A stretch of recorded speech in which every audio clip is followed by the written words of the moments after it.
எல்லாருக்கும் வணக்கம். இன்றைக்கி நம்ம வீடியோவில் என்ன பார்க்க போகிறோம்னா ரொம்ப டிஃப்ரென்ஸான ஒரு ரெசிபி, ரொம்ப நல்லாயிருக்கும். உருளைக்கிழங்கை வச்சு ஒரு தேங்காய் பால் சூப்பு தான் செய்ய போகிறேன்.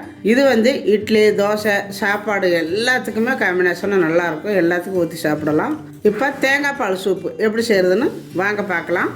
பாத்திரம் அடுப்பில் வச்சுருக்கிறேன். சட்டி காஞ்சது, கொஞ்சம் போல் கடலெண்ணெய் விட்டிங்கன்னா ரொம்ப நல்லாயிருக்கும்.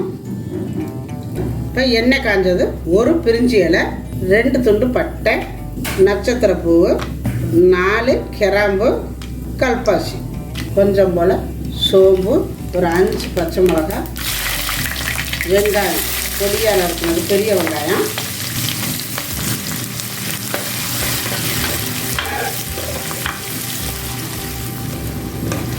இப்போ பார்த்தீங்கன்னா பாருங்கள் ஓரளவு செவந்துருச்சு. இந்த அளவு செவந்தா போதும், ரொம்ப செவக்கணும் அப்படிங்கிறது இல்லை. ஒரு 3 தக்காளி கட் பண்ணி வச்சுருக்கிறேன், அதை சேர்த்துக்கலாம். இதில் தக்காளி கொஞ்சம் கூடவே சேர்த்துக்கோங்க. அப்போ தான் நம்ம சாப்பாட்டுக்கெல்லாம் ஊற்றி சாப்பிட்றதுக்கு ரொம்ப நல்லாயிருக்கும். சாப்பாட்டுக்கு வேணும்னா ஒரு 2 தக்காளி கூட சேர்த்துக்கோங்க. இல்லை இட்லி தோசைக்குன்னா இப்படியே ஒரு 3 தக்காளி போட்டால் போதும். இதில் கொஞ்சம் போல் உப்பு போட்டுக்கலாம். இதுக்கு இஞ்சி பூண்டு அரவை போடாமல் நான் இஞ்சி பூண்டு வெட்டி போட்டிருக்கிறேன். அது வீடியோவை ஆகலை.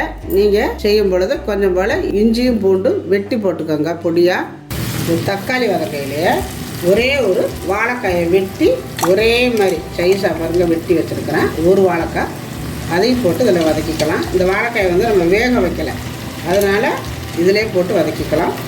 அரை வேக்காடு வந்தாலே போதும் வாழைக்காய். அதனால் தக்காளி போடும் பொழுது வாழைக்காயும் போட்டுக்கோங்க. இது நல்லா வேகட்டும். நீங்கள் எந்த காய் வேணாலும் போட்டு செய்யலாம். கேரட் பீன்ஸ் போடலாம், உருளைக்கிழங்கு போடலாம், வாழைக்காய் போடலாம், கத்திரிக்காய் கூட போடலாம். ரொம்ப நல்லாயிருக்கும். கத்திரிக்காய் மட்டும் போட்டு இந்த மாதிரி நீங்கள் வச்சிங்கன்னா இன்னும் நல்லாயிருக்கும். நான் இன்றைக்கி உருளைக்கிழங்கு, வாழைக்காய் 2 தான் சேர்த்து செய்கிறேன். உருளைக்கிழங்கு நல்லா வேக வச்சு தோலெல்லாம் உரிச்சிட்டு இந்த மாதிரி கட் பண்ணி வச்சுருக்கிறேன். இதில் நம்ம தூள் ஐட்டம்லாம் சேர்த்துக்கலாம். காரத்துக்கு ஒரே ஒரு ஸ்பூனு வெறும் மிளகாத்தூள் சேர்த்துக்கிறேன்னா. மஞ்சத்தூளும் கம்மியாக போட்டுக்கோங்க, நிறைய வேண்டாம். இதை போட்டுட்டு இந்த மாதிரி கிளறி விட்டுக்கோங்க. மல்லித்தூள் ஒரு 2 ஸ்பூனுக்கு மேலே போட்டுக்கோங்க. அரை ஸ்பூன், 2.5 ஸ்பூன் போட்டுருக்கிறேன் மல்லித்தூள். இந்த மாதிரி கொஞ்சம் போல் தண்ணி. இந்த மசாலா வதங்கணும். மசாலா இதிலே வெந்துடணும். நம்ம தேங்காய் பால் ஊற்றி ஒரு கொதி வர விட்டு இறக்கிறணும். அதனால் இந்த மசாலா இதிலே வெந்துடணும். வாழைக்காய் இதெல்லாம் சேர்ந்து கொஞ்சம் லைட்டாக வேகட்டும். அதுக்கப்புறம் நம்ம உருளைக்கிழங்கு போட்டுக்கலாம். கொஞ்சம் மூடி வச்சுக்கலாம். இப்போ நல்லா கிண்டி விட்டுக்கலாம். இதில் இன்னும் கூட கொஞ்சம் போல் தண்ணி. இப்போ நம்ம எடுத்து வச்சுருக்கிற இந்த உருளைக்கிழங்கு அதை சேர்த்துக்கலாம். உருளைக்கிழங்கு போட்டு இதுக்குள்ளே கொஞ்சம் நேரம் அந்த மசாலையெல்லாம் இந்த உருளைக்கிழங்குல இறங்கணும்.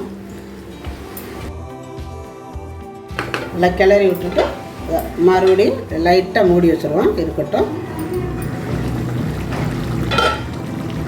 பாருங்கள் நல்லா கொதிக்குது.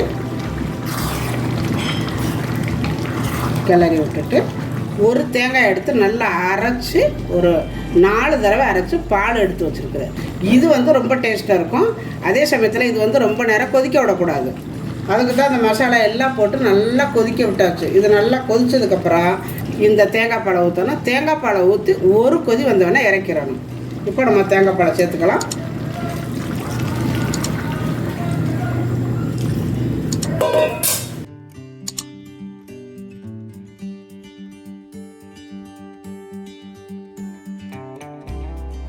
இதில் கொஞ்சமாக கறிவேப்பிலை உருவி போட்டுக்கோங்க. கொஞ்சமாக கொத்தமல்லி தழை போட்டுட்டு ஒரு கிளறு. ஒரு கொதி மட்டும்தாங்க விடணும். அதுக்கு மேலே நீங்கள் கொதி விட்டிங்கன்னா அந்த டேஸ்ட்டு போயிடும். இப்போ மூடி வச்சுட்டு ஒரு கொதி வர விட்டுறலாம்.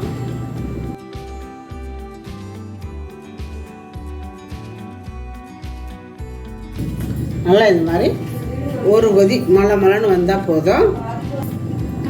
கரெக்டாக இருக்குது, செமையாக இருக்குது பாருங்கள்.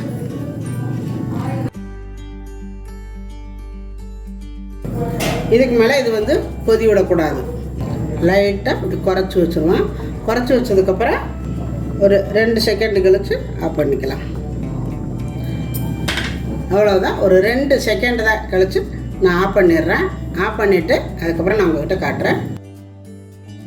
இப்போ பாருங்கள், தேங்காய் பாலில் உருளைக்கிழங்கு சூப்பு சூப்பராக ரெடி ஆயிடுச்சு.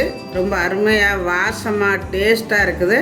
எங்கள் தியாவோட இப்போ ஸ்கூலுக்கு இது சாப்பிட்டுட்டு எடுத்துகிட்டு போயிருக்கிறா. இந்த மாதிரி நீங்கள் உங்கள் குழந்தைங்களுக்கு செஞ்சு கொடுத்தீங்கன்னா ரொம்ப விரும்பி சாப்பிடுவாங்க. இதே மாதிரி உங்கள் வீட்லேயும் செஞ்சு பாருங்கள். செஞ்சு பார்த்துட்டு எப்படி வந்துச்சு அப்படிங்கிறத எனக்கு கமெண்ட்டில் சொல்லுங்கள். இந்த வீடியோ பிடிச்சிருந்தா லைக் பண்ணுங்கள், ஷேர் பண்ணுங்கள். செட்டிநாட்டு சமையலுக்கு சப்ஸ்கிரைப் பண்ணுங்கள். நன்றி. வாழ்க வளமுடன்.